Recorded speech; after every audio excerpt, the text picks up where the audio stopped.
Romantic হবেন স্ত্রীর সাথে। বিশ্বনবী মা আয়েশার সাথে দৌড়াদৌড়ি করতেন রাতে। সহিহ হাদিস। একদিন বললেন চলো কে দৌড়াতে পারে, ওটা কে ধরতে পারে। দুইজন দৌড়, বিশ্বনবী আস্তে দৌড় দিলেন, মা আয়েশা আগে ধরে ফার্স্ট হলেন। ওমিয়া বিশ্বনবী যদি জোরসে দৌড় দেয়, পৃথিবীর কোনো পালোয়ান নবীর সাথে দৌড়ায় পারে? ইচ্ছা করে জিতায় দিলেন, ইচ্ছা করে। মা আয়েশা খুব খুশি। বিশ্বনবী চাইলেন একটু খুশি হোক, জিতায় দিলাম আর কি, সমস্যা কি। তার 7 বছর পরের ঘটনা। মা আয়েশা একটু মোটা হয়ে গেছে, আবার বললেন রাতে, আয়েশা চলো আজকে দৌড় খেলি, মদিনায় তো সবাই ঘুমায়। মা আয়েশা মহা খুশি, ভাবছে ওই দিনও হারাইছে, আজকেও হারাবে। বিশ্বনবী মনে মনে বলে আজকে নো চান্স, আজকে চান্স দিব না। তো চলো ওই পিলার ধরি, দুইজনে দৌড়। বিশ্বনবী চান্স দেয় নাই।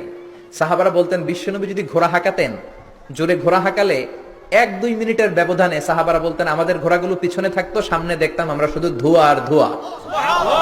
বিশ্বনবী ওনার ঘোড়া নিয়ে যে কয় মাইল সামনে চলে গেছে আমরা নিজেরাও জানি না। কি পালোয়ান! মক্কার সবচেয়ে বড় কুস্তিগিরকে 3টা আছাড় মেরেছিলেন উনি।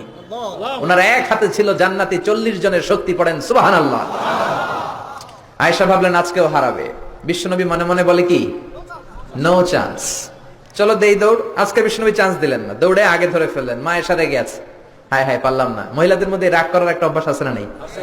কথায় না কথায় রাগ করে, এটাই ওদের সৌন্দর্য, এতেই ওদেরকে মায়া লাগে, ঠিক কিনা? বিশ্বনবী মা আয়েশার কাছে গেলেন, যে বললেন ইয়া হুমায়রা। মা আয়েশারে ডাকতেন হুমায়রা। ওই নারীকে বলে যে নারী রেগে গেলে গাল দুইটা আনার ফলের মতো লাল হয়ে যায়। যে বললেন হুমায়রা হাদিহি সাবকাতু বিতিলক, ওই যে 7 বছর আগে তুমি আমারে হারাইছিলা, আজকে তোমারে হারাইয়া ওটা শোধ নিয়ে নিলাম। আল্লাহু আকবার! কি প্রেম, কি প্রীতি, কি ভালোবাসা। এজন্য প্রতিদিন সকালবেলা ঘর থেকে বেরোয়ার আগে স্ত্রীকে বলবেন আই লাভ ইউ। কি বলবেন?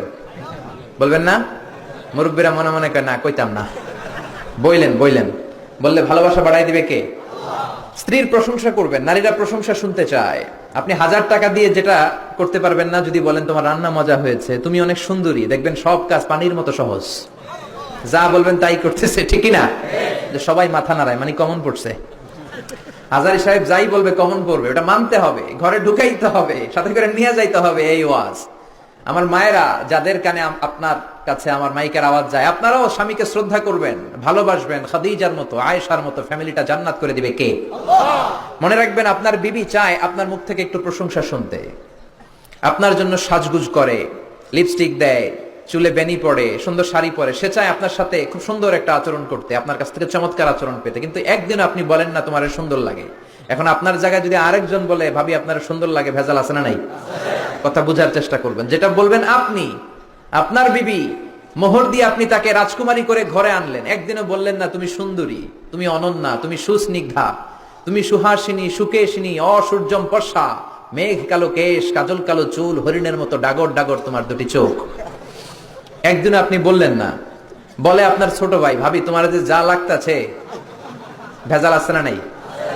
এজন্য আপনার বলা দরকার, আপনিই বললেন। বলবেন তো? প্রশংসা করতে রাজি আছেন? ওয়াজ শুনে এক লোক খুব মোটিভেটেড হয়েছে, খুবই বেশি ইনফ্লুয়েন্সড হয়েছে যে আজারি সাহেব বলছে প্রশংসা করতেই হবে।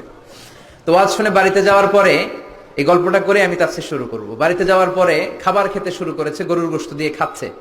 বিবিও ডাইনিং টেবিলে বসে ভাত দেয়, গোশত দেয়, হাজবেন্ডও খায় আর মিট হাসে। বিবি বলে এই রাত বাজে 12টা, ওয়াজ শুনে আসছো ভালো কথা, খাইতেছো, হাসো কেন? হাসো কেন? খবরদার বউয়ের সামনে কখনো মিটি হাসবেন না, ভেজাল আছে।